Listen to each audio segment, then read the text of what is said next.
नमस्कार। आज आप सभी का फिर से मेरे YouTube चैनल पर स्वागत है। जैसे कि कल की वीडियो में मैंने आपको श्री कृष्ण जी के जीवन इतिहास के बारे में बताया था, लेकिन उस वीडियो में मेरी जो जानकारी थी वो पूरी तरह से ख़त्म नहीं हुई थी। तो आज इस वीडियो में मैं आपको श्री कृष्ण जी के जीवन इतिहास के बारे में बताऊंगी और उसका पार्ट 2। तो कल हमें पढ़ा था बाल्यकाल और युवावस्था कि कृष्ण के जन्म का दिन को हम कृष्ण जन्माष्टमी के रूप में मनाते हैं। आज हम पढ़ेंगे उनकी लीलाओं का क्या संदेश था।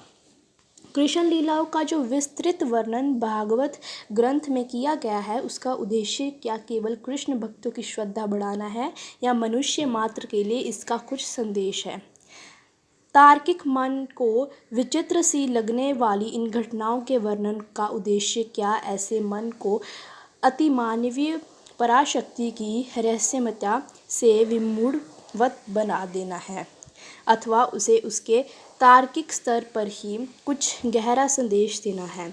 इस पर विचार करना चाहिए। श्री कृष्ण ऐसे ऐतिहासिक पुरुष हुए हैं। इसका स्पष्ट प्रमाण छांदोग्य उपनिषद के एक उल्लेख में मिलता है।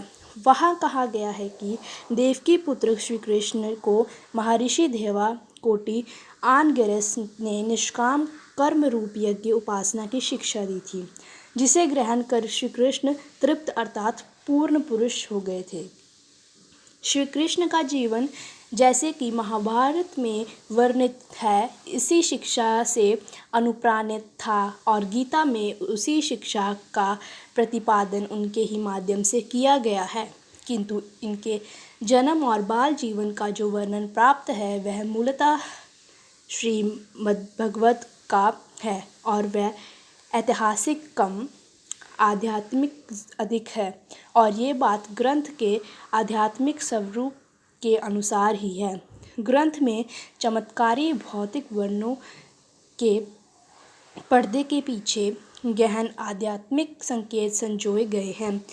वस्तुतः भागवत में सृष्टि की संपूर्ण विकास प्रक्रिया का और उसे प्रक्रिया को गति देने वाली परमात्मा शक्ति का दर्शन कराया गया है। ग्रंथ के पूर्वार्ध में सृष्टि के क्रमिक विकास का और उत्तरार्ध दशम स्कंध में श्री कृष्ण की लीलाओं के द्वारा व्यक्ति के आध्यात्मिक विकास का वर्णन प्रतीक शैली में किया गया है। प्रदर्शन कला, भारतीय नृत्य और संगीत थिएटर प्राचीन ग्रंथों जैसे वेद और नाट्यशास्त्र ग्रंथों को अपना आधार मानते हैं। हिंदू ग्रंथों में पौराणिक कथाओं और किंवदंतियों से प्रेरित कई नृत्य नाटिकाओं और को चलचित्रों को, जिसमें कृष्ण संबंधित साहित्य जैसे हरिवंश और भागवत पुराण शामिल है, को अभिनीत किया गया है।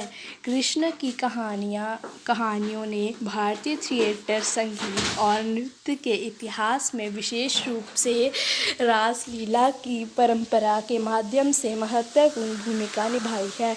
ये कृष्ण के बचपन, किशोरावस्था और वयस्कता के नाटकीय कार्य हैं। एक आम दृश्य में कृष्ण को रासलीला में बांसुरी बजाते दिखाया जाता है, जो केवल कुछ गोपियों को सुनाई देती है, जो धर्मशास्त्रिक रूप में दिव्य वाणी का प्रतिनिधित्व करती है, जिसे मात्र कुछ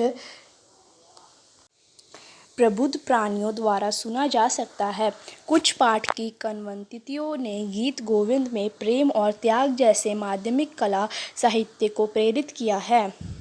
भागवत पुराण जैसे कृष्ण संबंधी साहित्य प्रदर्शन के लिए इसके आध्यात्मिक महत्व को मानते हैं और उन्हें धार्मिक अनुष्ठान के रूप में भी मानते हैं तथा रोजाना जीवन को आध्यात्मिक अर्थ के साथ जोड़ते हैं। इस प्रकार एक अच्छा, ईमानदार और सुखी जीवन बिताने का रास्ता दिखाता है। इसी तरह से कृष्ण द्वारा प्रेरित प्रदर्शन का उद्देश्य विश्वास योग्य अभिनेताओं और श्रोताओं के हृदय को शुद्ध करना है। कृष्ण लीला के किसी भी हिस्से का गायन, नृत्य और प्रदर्शन पाठ में धर्म को याद करने का एक कार्य है। ये सर्वोच्च भक्ति के रूप में है।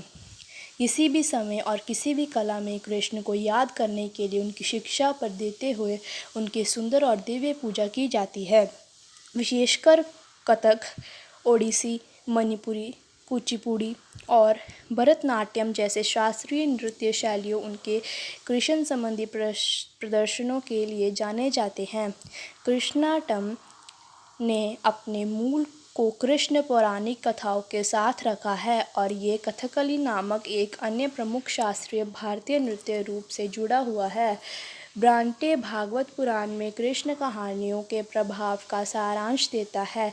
संभवतः किसी भी अन्य पाठ की तुलना में संस्कृत साहित्य को इतिहास में रामायण के अपवाद के साथ इतने अधिक व्युत्पन्न साहित्य, कविता, नाटक, नृत्य, थिएटर और कला को प्रेरित नहीं किया।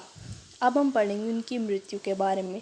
भगवान कृष्ण की मृत्यु पैर में तीर लगने के कारण हुई थी। तो हमारा जो श्री कृष्ण जी का जीवन इतिहास है वो आज यहीं पर ही ख़त्म होता है। मैंने आपको उनका सारा जीवन इतिहास बता दिया है।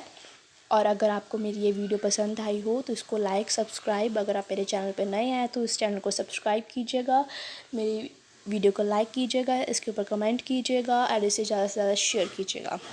Thank you.